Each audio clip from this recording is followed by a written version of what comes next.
We're asking all the toughest questions so that we can get inside their heads.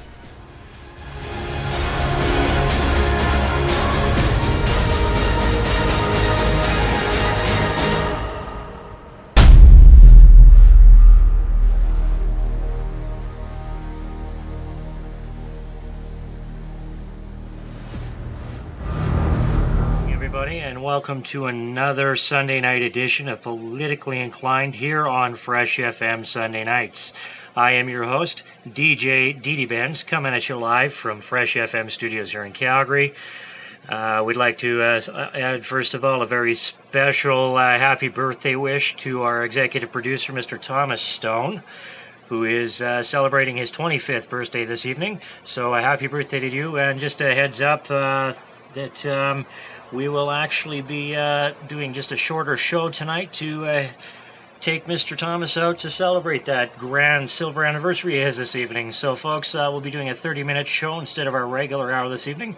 But that being said, just a few short announcements before we kick off here. Make sure you check us out on Twitter, where we are giving constant updates, and you can always comment on the show, our show here, where you can find us on Twitter at Fresh Politics. That's at PHRESHPOLITICS on Twitter. Also make sure you check out at Fresh FM, same spelling, PH Fresh FM on Twitter. Just a heads up for those of you who are new to the show or who haven't tuned in before, if you miss an episode, make sure you check us out. We always have our live broadcasts available via SoundCloud and other download sources as well. You can check us out on YouTube, Fresh Politics on YouTube, where we will broadcast all of my video shows of our in-studio correspondence with guests, and all of our shows lively recorded for broadcast on YouTube at a later date on our channel there. Again, that's Fresh Politics on YouTube. Make sure you check out Fresh FM on YouTube as well. So without further ado, we would like to welcome via telephone this evening our very special guest, Mr. Brian Marlatt with the Progressive Canadian Party of Canada. Brian, are you there? Hi, how are you this evening? And thank you for welcoming me aboard. Not too bad. Good evening, Brian. Welcome to the show. Brian, a little bit of background history. Mr. Brian Marlatt is a Member of Parliament with the Progressive Canadian Party of Canada, and that's in South White Rock and Surrey, BC, if I'm not mistaken. Well, the riding is South Surrey, White Rock, Cloverdale. However, I'm not a Member of Parliament. The current MP here is Russ Hebert. However, he's with the Canadian Alliance Party, as it's now called the Conservative Party of Canada. Progressive Canadian Party, for which I've run and actually been a member as well, is composed of progressive conservatives who did not accept the notion that Mr. Harper and company represented progressive conservative policy directions and principles, but rather were really more consistent with what we would describe as still the old Reform Party direction and philosophy. So what many, I guess, would refer to as the old, either Red Tories or Tories themselves. Yes, we're all progressive conservatives, and as I say, we opposed the takeover of our party, the Tory Party, by the Canadian Alliance in 2003, and we're standing up for the principles and policy directions understood as defining progressive conservatives in Canada. And that means broadly that we believe in a strong united Canada founded on a federal principle that speaks of 1867, 1776, and a constitution described in the Canadian Constitution as similar in principle to the United Kingdom, which is to say really a unitary state. We believe in a balance of progressive social policy and fiscal responsibility, and that our government must be an expression of our democracy rather than simply an expression of what might be described as a corporate interest. Absolutely, and as many of our listeners know, I also have affiliation with the Progressive Canadian Party of Canada, which is very rapidly becoming a recognized political party prior in its existence as the old Reform Party prior to the Conservative government sort of taking over that. So I am honored here to have Brian join us on the show this evening. Brian, as you have mentioned to me here, right now we have the Progressive Canadian Party of Canada has a very large membership drive underway. And as you mentioned, the Progressive Conservatives are not the Harper Party of provincialism, continentalism, and neoconservatism. We have, as you mentioned, a very different philosophy towards politics than what they currently represent. So tell us a little bit about that, Brian. Well, if you recall, about a decade and a half ago, Mr. Harper and company, when they were called the Reform Party, used to chant liberal Tory same old story. Well, you don't hear that anymore. They instead speak in terms of a militant provincialism, focusing on each province, one against the other, and against directly the federal government. In fact, when Joan Crockett was running in Calgary Centre, she spoke of defending Alberta against the Canadian government, which I found rather odd, and standing up for support of Mr. Harper and defending the interests of her party. Well, you don't, as a member of Parliament, stand up for a party, but rather you speak for all Canadians. In fact, that's really very important to the central role of a member of Parliament. You speak for all Canadians, and not simply even the constituency that you belong to. So you're not we don't elect parties, we don't elect prime ministers, we don't elect movements. What we do is we elect a member of Parliament from our community to represent them as best they can, according to the principles that they believe in, that they have supported, perhaps as a political party, but also the ideas that come to them from their constituents, so that it's an exercise of judgment, and hopefully enlightened judgment that's brought to bear. Most definitely.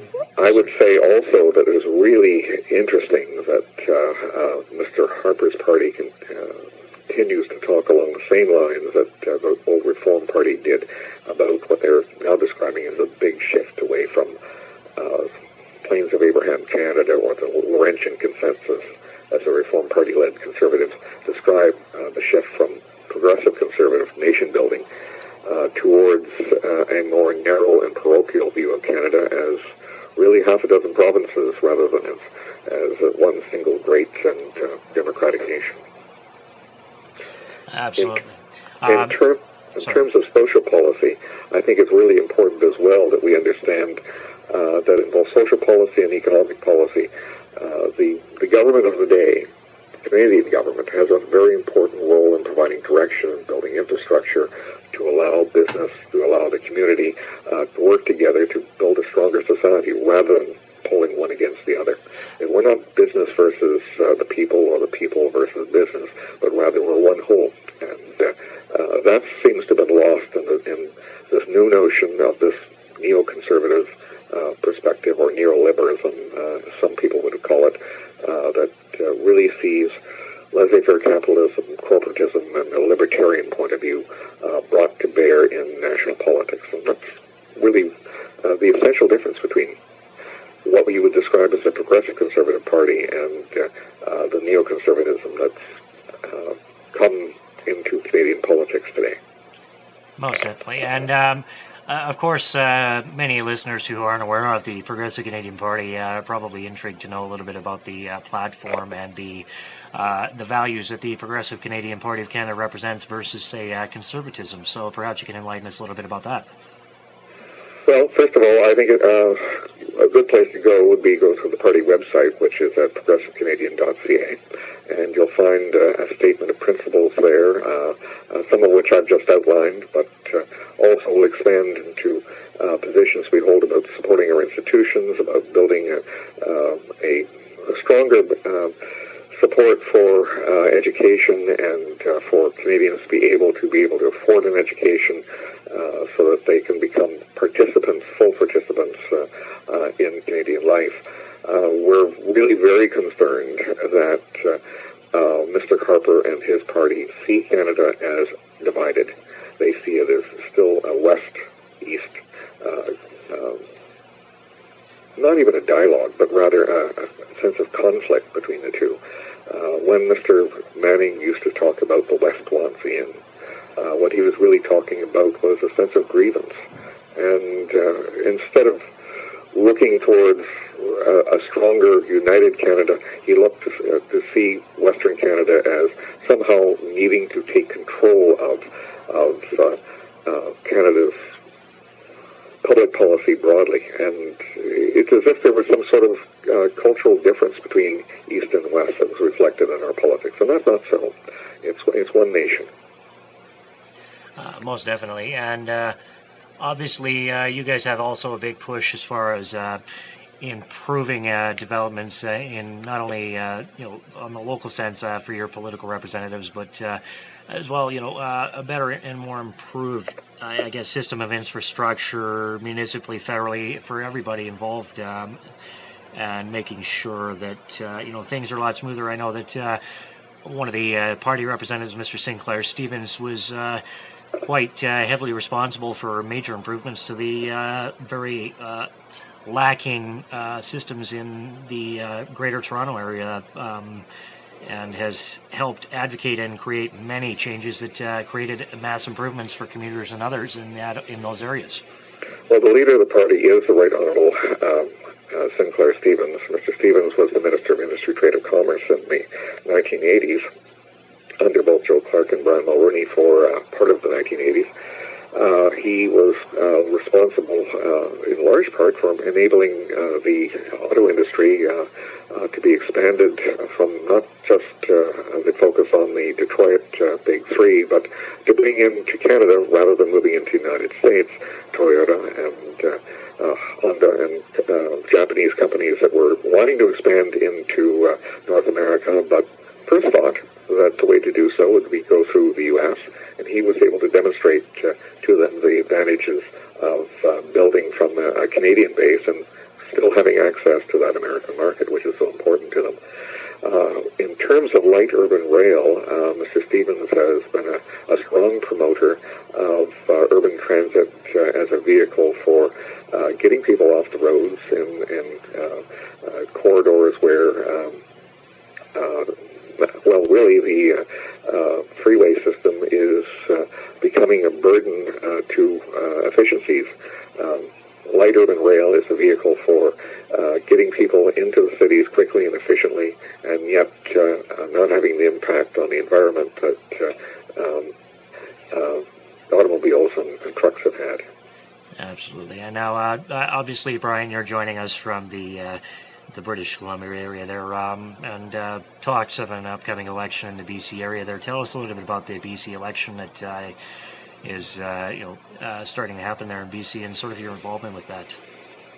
Well, the BC election, as you know, took place on Tuesday of this past week, and it was a bit of a shocker. Everyone expected, including, I think, the Liberal Party, BC Liberal Party itself, to have resulted in a swing to the NDP. In fact, Liberal insiders were talking about perhaps getting as few as 30 seats in the legislature in Victoria. In fact, they ended up with 50, which is a majority government, and was quite a surprise to everyone. I believe the NDP ended up with 33. The Greens won one seat in Victoria, Oak Bay. I believe the Green member was somebody who was a co-winner of the Nobel Prize in one of the sciences, and there's also one independent that was elected. But what was really very striking about this was that the entire election cycle was extended over the course of a year. We introduced something called fixed date elections in the early part of the last decade, and the effect of that was to really neuter the opposition parties. During the course of the last 12 months, the legislature rarely sat.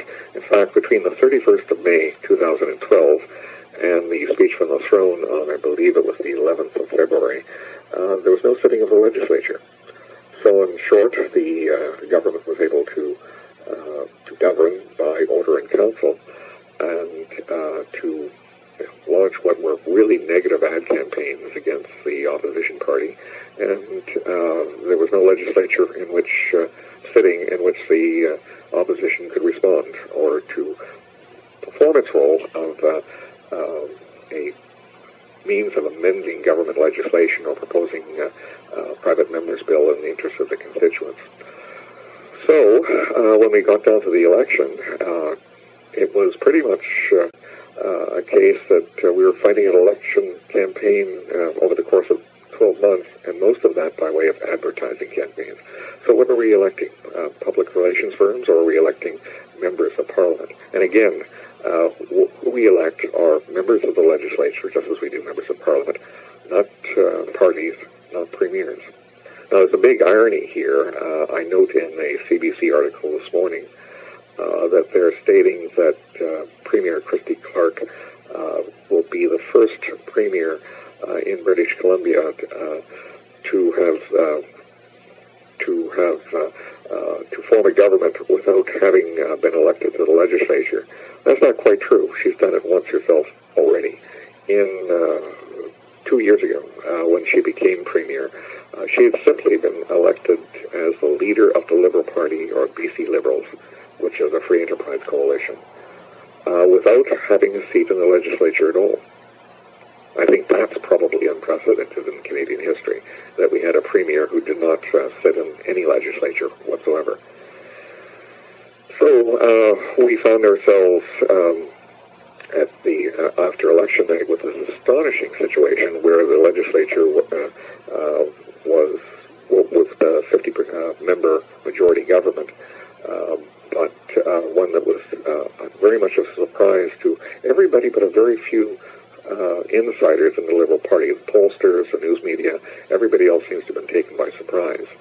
But we are hearing, and this is interesting, from pollsters within the BC Liberals, the same pollsters that work for Mr. Harper's CBC, that they saw a shift after the leaders' debate, and it was towards the BC Liberals, but mainly from women and from older Canadians over the age of 55, for the most part. That's how they defined them, and a departure from participation by younger Canadians. And that's interesting because if you look at the actual participation in the provincial election, only 52% of eligible voters actually cast their vote. That's a terribly small percentage. And why is that? Why are younger people not participating in political life and taking an interest in where their future lies, or what directions that their future may hold for them?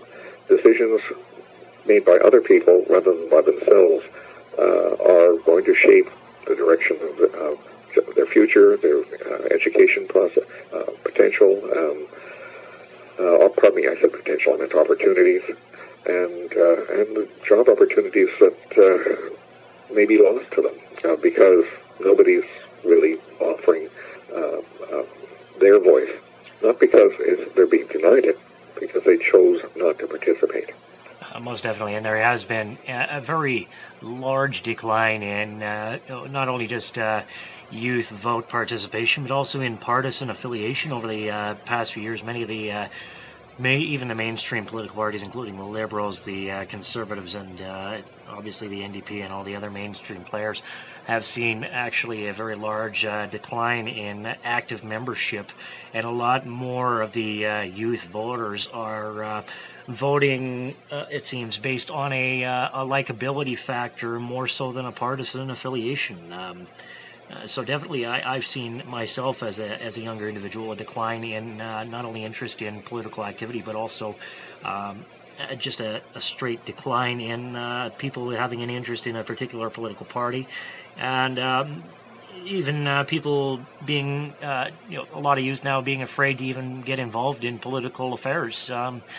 It's uncanny to me the number of times that I've gone out with a friend of mine who's in mainstream media there, who does a lot of political stories and exposés, and the number of times that he's asked people or interviewed people, and the response is overwhelming. People that just say, "Oh, well, it's the government, what can I do?" and I have really no interest in politics. I think one of the things that's most striking is the degree to which there is a focus on social media, on things like Facebook and Twitter, and not becoming involved in actual events, actually taking up memberships, actually offering your opinion to your elected representatives and attending events where you have an opportunity to do so. During the provincial election, and my provincial riding is called Surrey White Rock, sat down I attended about 3 all candidates meetings, and one in which I sat down and actually had an opportunity to speak myself was hosted by actually a youth group. And it was, I would say about 25 people in attendance, and who were under the age of 20. The rest were adults, very young adults, but people that were over 20 years of age. The meeting was attended by a very good, capable member of the BC Liberal Party, and I would focus on the quality of the elected member or candidate rather than on the party. A very good person from the NDP who spoke well and had some very good things to say, and a person from the Green Party who participated as well as he could, offering some very interesting perspectives on things. But interestingly enough, the candidate from the BC Conservative Party, who was also a member of Mr. Harper's party, didn't show at all. This is a very common phenomenon, unfortunately. Which seems to be sort of a habitual track record for the Conservative representatives. They don't really have an interest in appearing to debates, just to their own in-house discussions more than anything else. Yes, and it was interesting that one of the young adults who were in attendance remarked very thoughtfully that what she sees happening in social media, in her view, is passive. It's not becoming engaged. It's not becoming involved. And that engagement and involvement is how you have an impact. And learning about it, learning about how our political process works, what is the nature of our institutions, what are they designed to do, and how do they do it when they do it effectively. Those sorts of questions aren't being asked. And you have to begin from a basis of knowledge, and then you can pose interesting, thoughtful, intelligent questions about the issues that matter to you. Most definitely. It's all very well to say, well, it's all the system's fault. But if you don't understand how the system works, then you don't know how to use it to best advantage to address the issues that concern you. This provincial election is seen by some as being business versus the environment because of the Northern Gateway pipeline proposal and the Kinder Morgan proposal for a pipeline from Alberta into Vancouver and the treatment of the port of Vancouver as if it were simply an oil terminus. It wasn't that. There were many layers to the discussion, and if things become so simplified that we see them as polarized, we cease to have the ability to make up our own minds about the quality of the individuals who are choosing to have representatives. That's who you really are electing. After all, if there are 85 MLAs who are being elected in British Columbia to the provincial legislature, those are 85 separate elections. It's not just the popular vote that for a particular party that's choosing the government of the day. It's the people that you choose to send and the qualities that they bring to their duties as an MLA that will decide how the legislation you want to see brought forward can be discussed, debated, and forwarded as legislation. Absolutely, and I mean that just sort of transitioning off here on another tangent. I mean, in more recent news, we have a lot of discussion and a lot of discussion and controversy over the Conservative government's supposed Senate reform, and that, of course, brings us to the more recent events over the controversy of a couple of our senators misappropriating the public trust, by misusing public money and federal tax dollars to fund their own lavish lifestyles. Senator Duffy being one of those individuals. Senator Duffy, Pamela Wallin, Senator Berthaud, and Senator Haber, I believe, are the ones that are in the news. But the focus seems to be on Mike Duffy and Pamela Wallin. Now, I think in their defense, we should say off the top that these are two remarkable as journalists that go back years. They are people who, well, in the case of Mike Duffy, working with the CBC in the 1970s, he covered what was happening in the Vietnam War in its closing stages and was one of the last people out of Saigon when it fell. He was also in the 1980s one of the first people to have a main, and this was on CTV at this point, where he had gone from one network to the other, had a major program on political affairs, which was groundbreaking. Pamela Wallen is somebody who became a major Canadian journalist at a time when female journalists, when women were not well represented in the journalistic community, and both of them are to be credited for that. What I find very disconcerting is what has happened in their appointment as senators. Both of them were people who were asked, as in fact all Mr. Harper's appointments have been, to pledge to vote in ways that Mr. Harper preferred. I would say to you that this is about how Prime Minister Harper and the Reform Party-led neoconservatives have abused office, abused our institutions, including Canada's Senate, which is intended to be a check on the Prime Minister and Cabinet government. He sees it as basically a place where you can exercise further party discipline. Stated in the Progressive Conservative Guiding Principles for Senate Reform, the members of the Senate are intended to be a check on the Prime Minister and Cabinet government, not the other way around, nor do they speak as militant spokesmen for provinces.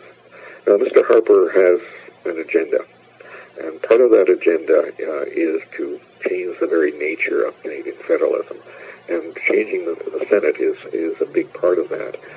If you look at the headlines in the last few days, what are you seeing? You're seeing, I'm going to read a short list of them. It says conservative MPs drop out of CBC and CTV talk shows at the last minute.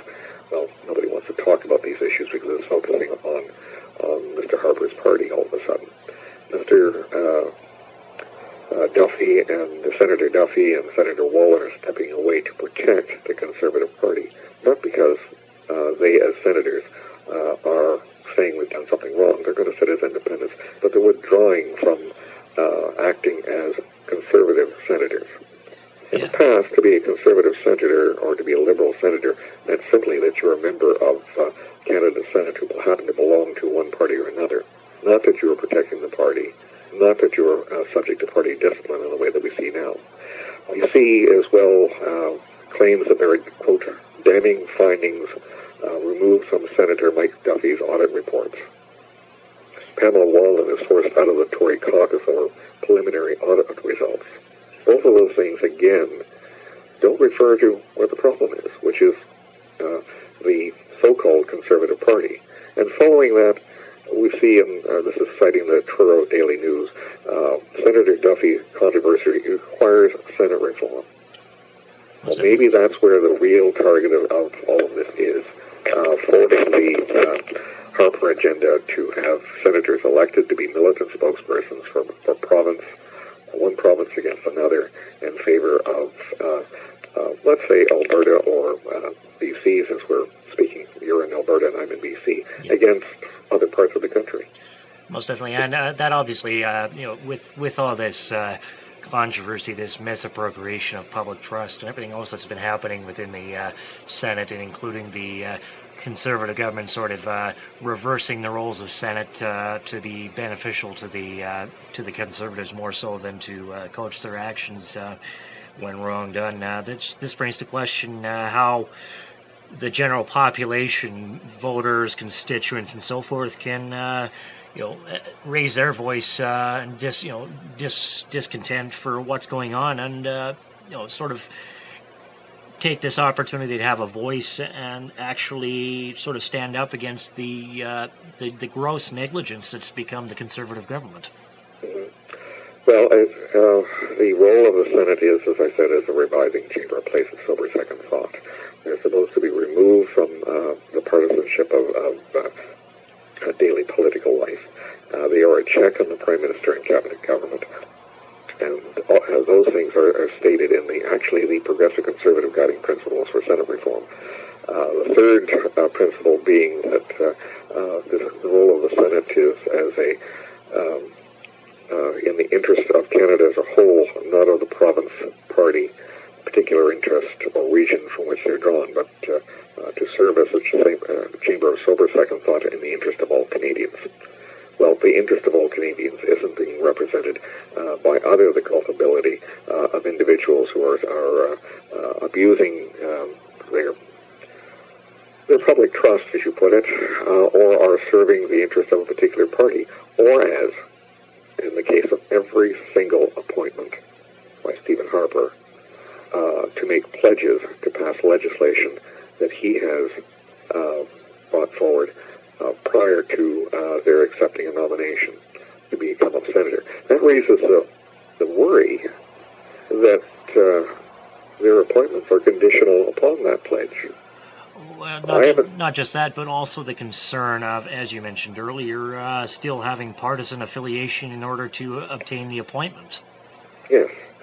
There are fewer and fewer independents. Mind you, the number of independents per se has not been great, but the distance from the government of the day has shrunk to the point wherein they seem like an extension of the government of the day, wherein bipartisanship that we've seen prior to Mr. Harper isn't in evidence.